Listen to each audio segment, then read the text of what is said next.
Le Canada va très bien. D'ailleurs, la preuve, c'est que Virginie, il lui a fallu 2 semaines pour trouver du travail et moi 3 semaines. Toutes les possibilités sont ouvertes. C'est un pays d'entrepreneurs. Difficile de ne pas être emballé par la vie au Canada quand on écoute ce genre de vidéos préparées par le gouvernement fédéral. Les Canadiens sont quand même généralement encore très ouverts. Le public visé, les francophones qui songent à immigrer au pays. Bonjour, Karine Hamon.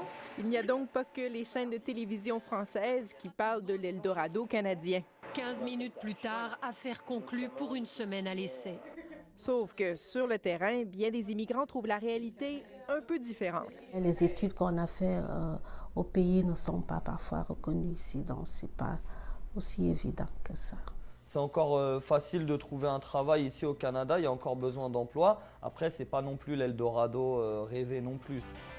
Autre affirmation, le fait de parler français, d'être bilingue, vous permet de trouver un travail en un tour de main. L'avantage de parler français, c'est que ça m'a permis de trouver du travail tout de suite. Si tu maîtrises les 2 langues, c'est un billet où tu peux aller n'importe où, les portes sont ouvertes. Cette immigrante est sceptique. Pas si facile que ça de trouver un travail par le bilinguisme parce que vous n'avez pas d'expérience canadienne.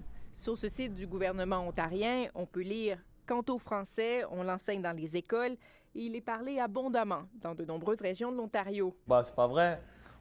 C'est vrai que ça parle quand même un petit peu français en Ontario, parce qu'il y a pas mal de Français, il y a des Québécois, etc. Mais la langue, c'est l'anglais. Et puis, il ne faudrait pas oublier certains clichés qui se retrouvent dans certaines vidéos promotionnelles du gouvernement. Et des fois, on va à l'aréna en skidoo,